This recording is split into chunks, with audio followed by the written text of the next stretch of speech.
이 사도행전 1장 8절의 말씀은 땅끝까지의 증인이라는 제목을 가지고 시간 은혜를 나누어 보겠습니다. 본문의 말씀은 예수님께서 승천하시기 전에 마지막으로 남기신 말씀입니다. 그리고 제자들에게 해야 할 일을 가르쳐 주셨는데 그것은 바로 예수 그리스도의 땅끝까지 그 증인이 되는 것입니다. 주님의 나라가 임할 때와 기한은 하나님께 달려 있기 때문에 제자들은 알 수 없지만 제자들은 이 날을 위하여 복음 증거에 앞장서야 한다는 것입니다. 그래서 우리도 마지막 때를 살아가고 있습니다. 2000년 전에 제자들에게 주신 사명을 우리도 기억하고 복음의 말씀을 들어야 하는 자들에게 복음을 전하기 위해 최선의 노력을 다해야 될 줄로 믿습니다. 사도행전 1장 8절에 오직 성령이 너희에게 임하시면 너희가 권능을 받고 예루살렘과 온 유대와 사마리아 땅끝까지 이르러 내 증인이 되리라 하시니라. 우리에게 성령이 임하시고 또 권능을 받고 증인이 된다는 것인데 이 증인은 성령이 임하시고 사람이 권능을 받는 그런 과정 없이는 증인이 생길 수 없다는 것입니다. 그래서 2000년 전에 예루살렘에 있는 오순절날 마가의 다락방에서 예수님의 약속하신 성령이 임했습니다. 그래서 이 오순절은 6월절 후 7주 후에 있어지는 그런 절기입니다. 그런데 이날 성령이 임해서 모든 제자들이 성령 충만함을 받고 방언을 말하며 두려워 떨며 숨어 지냈던 제자들이 문을 열고 뛰쳐나가 복음을 전할 때 하루 3,000명 또는 5,000명이 주님께로 돌아오는 그런 놀라운 역사가 일어났습니다. 우리도 주님 오실 때까지 늘 성령으로 충만해야 할 것입니다. 그래서 모든 주님의 백성들이 늘 성령으로 충만하여서 맡긴 사명을 잘 감당하는 주님의 귀한 증인들이 다 되어야 될 줄로 믿습니다. 우리는 성령을 받지 아니하면 증인이 될 수가 없습니다.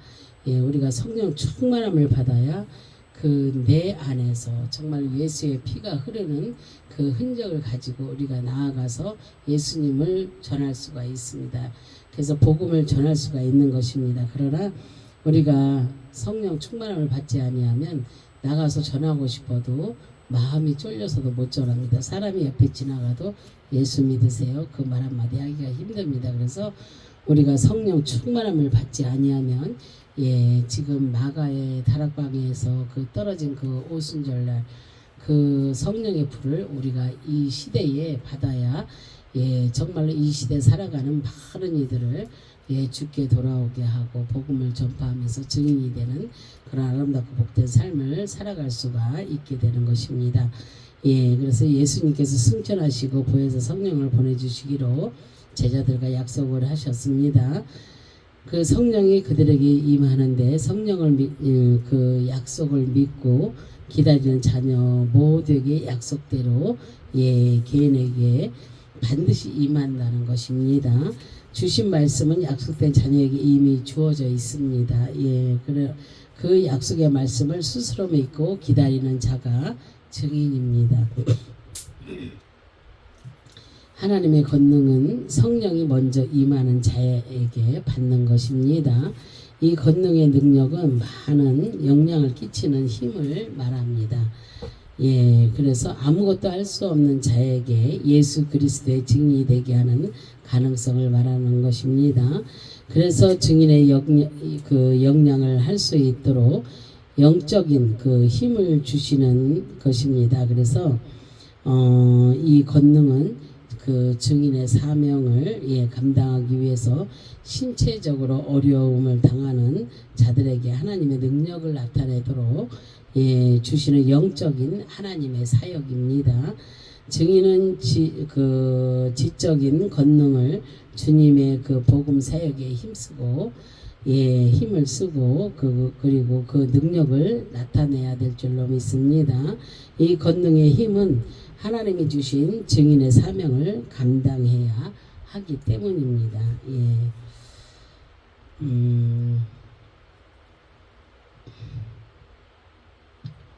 이 권능은 하나님께서 성령을 통하여 이미 약속된 증인에게 주시기로 작정된 것이기 때문에 반드시 받아야 합니다. 예, 그래서 이 능력은 하나님께서 주신 나의 것이기 때문에 누구에게도 양도할 수가 없는 것입니다. 이렇게 성령으로 인하여 권능을 받은 자는 예루살렘으로부터 땅끝까지 이르러 복음의 그 사명을 순종하며 믿음으로 증인의 사명을 감당해야 될 줄로 믿습니다. 예, 그래서 예루살렘은 교회를 상징합니다. 예, 예수님은 예루살렘에서 제자들과 함께 모여 아버지께서 약속하신 것을 교회에서 믿고 기다리라고 말씀하고 계십니다. 증인의 시작은 교회의 머리 되시는 예수님으로부터 시작되어야 하고 그 중심에 예수 그리스도께서 계셔야 합니다. 마지막 때에 하나님의 관심은 참된 교회에 있기 때문입니다. 그래서 교회의 사명은 증인들을 통하여 복음의 말씀이 선포되어지고 복음의 말씀을 들을 그 자녀들이 모여 하나님께 찬양하고 영광을 돌리며 예배하는 그런 곳이어야 합니다. 이 모든 시작은 교회로부터 시작되어야 합니다. 말씀이 선포되어지는 곳이 평화의 터전이 되는 것입니다. 교회는 예수 그리스도의 피로 값을 치러 주신 그런 곳입니다. 예, 유대는 유대인들 형제를 상징합니다. 예수님은 이스라엘 백성들을 선택하시고 히브리인들을 통하여 하나님의 계심을 나타내 보이셨습니다. 그리고 그의 조상 아브라함을 부르셔서 언약의 약속을 통하여 그 민족을 해방하시고 그 약속된 그 땅으로 가도록 인도해 주셨습니다.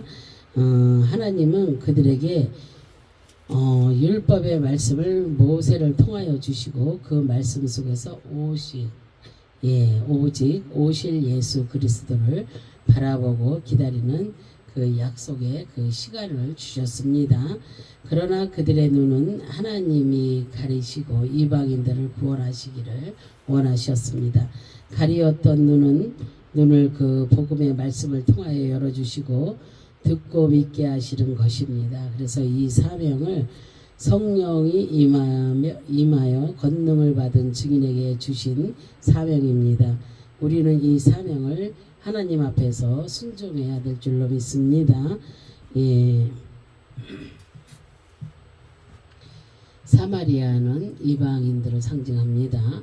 예수 그리스도의 복음의 말씀은 이방 땅, 이방인에게도 증거되기를 원하셔서 그 땅에도 그 복음의 말씀을 전파하도록 선교의 사명을 주십니다.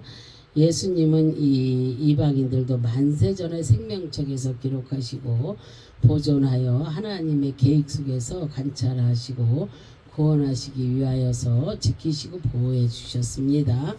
그리고 그의 이방인 백성들을 찾으시고 부르셔서 구원의 은혜를 약속하시고 영원한 그 천국의 백성으로서 안정된 삶을 살아가도록 보장해 주셨습니다. 이방인들에게도 복음의 말씀이 전파되는 사명을 증인들에게도 모두 주셨습니다. 그들이 내 이웃이고 내 형제입니다. 그리고 악을 골짜기 빈들에도 복음을 들고 찾아가서 전하는 증인들이 되시기를 주님의 이름으로 축원합니다. 땅끝은 마지막 구원받은 백성을 상징합니다. 하나님은 마지막 종말의 때에 생명책에 기록한 자녀들을 다 찾으시고 부르십니다. 땅끝은 지역적인 의미보다는 구원받기로 작정되어진 하나님의 자녀들을 의미하는 것입니다. 예수님 그 십자가의 피 흘리심의 구속의 은혜는 그 자녀의 죄를 대신 갚으시고 사주셔서 죄가 없는 원래의 모습으로 돌아오기를 원하고 계시는 것입니다. 그리고 저들을 통하여 그의 나라를 세우시고 건립하실 것입니다. 그래서 카나는 등나마다 뜻도 있습니다. 예, 그래서 카나, 예, 등남하다, 사다, 만들다, 돌아오다, 세우다, 구속하다, 건립하다의 뜻에서 유래되었습니다. 예, 카체, 예, 그 땅끝, 카체, 끝, 경계, 가장자리, 종말의 뜻입니다. 그래서 카체는 카나, 등남하다, 사다, 만들다, 돌아오다, 세우다, 구속하다, 건립하다의 뜻에서 예, 유래되었습니다. 그래서 카나는 등남하다의 뜻도 있습니다.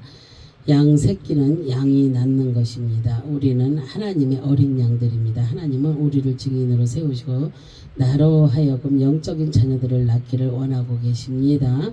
돌아오다라는 뜻은 이미 이 땅 어디엔가 하나님의 자녀가 살고 있다는 것입니다.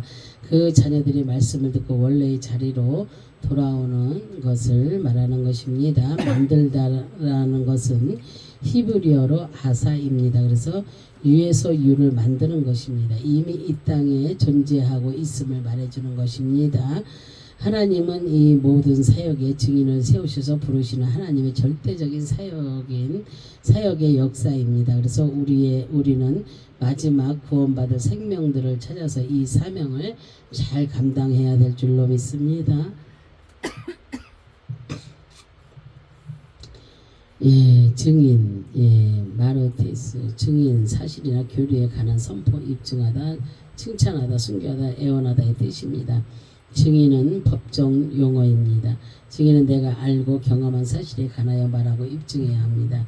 그 이상과 이하를 전하면 허위 진실로 이중죄가 됩니다. 하나님의 증인은 성경에 기록한 말씀의 교리에 관하여 그대로 선포하는 것입니다. 나 자신을 드러내지 않고 예수님 앞에 죽어야 하고 예수 그리스도만을 입증하고 예, 드러내고 칭찬하듯 자랑해야 합니다. 그것이 증인의 사명입니다. 이 시대에 우리는 예수님을 아는 믿는 예, 믿음을 가진 사람들은 모두가 다 증인입니다. 다 그 증인의 사명을 가지고 있습니다. 증인은 예수 그리스도의 탄생, 고난과 죽음, 부활과 재림의 사건을 전파하는 예, 자가 되라는 것입니다. 예, 그래서 오직 사실적 교리만을 증거하는 것입니다. 이것이 복음이고 증인이 전할 말씀인 것입니다. 증인의 자격은 두 가지의 문제가 없어야 합니다. 둘만 예를 들면 먼저 거짓의 문제입니다. 거짓말하면 증인이라고 할 수가 없습니다. 그리고 그리고 증인은 사실을 왜곡하거나 진실을 숨기지 않습니다. 예, 그리고 교회 아니든 밖이든 삶의 어떤 영역에서든 예, 그렇습니다. 무슨 일이든 내 편이냐 아니냐를 판단의 기준으로 삼고 내 편이면 무조건 괜찮고 반대편이면 무조건 나쁘다는 사람은 증인이 아닙니다. 증인에게 절대 권위는 하나님 말씀뿐입니다. 다른 것은 다 상대적입니다. 예, 또 하나는 사랑의 문제입니다. 이것은 거짓에 관해 이야기한 방식으로 생각하면 됩니다. 사도행전의 증인에게는 예수 그리스도 안에서 나타난 하나님의 사랑이 어느 것도 절대 기준이 될 수가 없습니다. 사랑과 공의가 하나님의 그 대표적인 속성이고 증인은 이를 닮은 사람입니다. 그래서 내 안에 사랑의 마음이 없으면 복음에 애원하는 간절한 사명이 없는 것입니다. 예, 그래서 우리는 사랑의 은사도 있어야 될 줄로 믿습니다. 예수님은 마지막 승천하시면서 제자들과의 자리에서 주신 말씀이 오직 성령이 너희에게 임하시면 너희가 권능을 받고 예루살렘과 온 유대와 사마리아 땅끝까지 이르러 내 증인이 되리라 하시니라는 것입니다. 이 말씀이 오늘날 우리에게 주신 마지막 말씀입니다. 예, 그래서 이 시대에 우리가 해야 할 사명은 복음 전파요 선교입니다. 예, 그래서 우리는 하나님의 나라 때와 기한은 우리 자신도 알 수가 없습니다. 그러나 주님은 반드시 다시 오십니다. 증인인 우리가 마지막 백성에게 복음을 전하고 하나님께서 다 찾으실 때 주님께서 우리를 데리러 오십니다. 우리 성도들은 이 마지막 날을 위해서 복음을 듣지 못하는 자에게 복음을 전하기 위해 땅끝까지 증인의 사명을 다하며 노력하시는 그러한 성도가 다 되시기를 주님의 이름으로 축원합니다. 아멘. 기도합니다. 할렐루야. 참으로 좋으신 하나님 감사와 영광과 존귀를 올려드립니다. 정말로 오직 성령이 너희에게 임하시면 너희가 권능을 받고 예루살렘과 온 유대와 사마리아 땅끝까지 이르러 내 증인이 되리라고 아버지 말씀하셨습니다. 우리는 정말로 증인의 사명을 아버지 받은 자로서 사명을 잘 감당할 수 있도록 우리가 늘 성령 충만함을 받아서 정말로 이 시대에 아버지 하나님의 죽어가는 영혼을 살리는 자로서 부족함이 없도록 하나님 도와주시기를 간절히 바라고 소망하며 주 예수 그리스도의 이름으로 기도합니다. 아멘.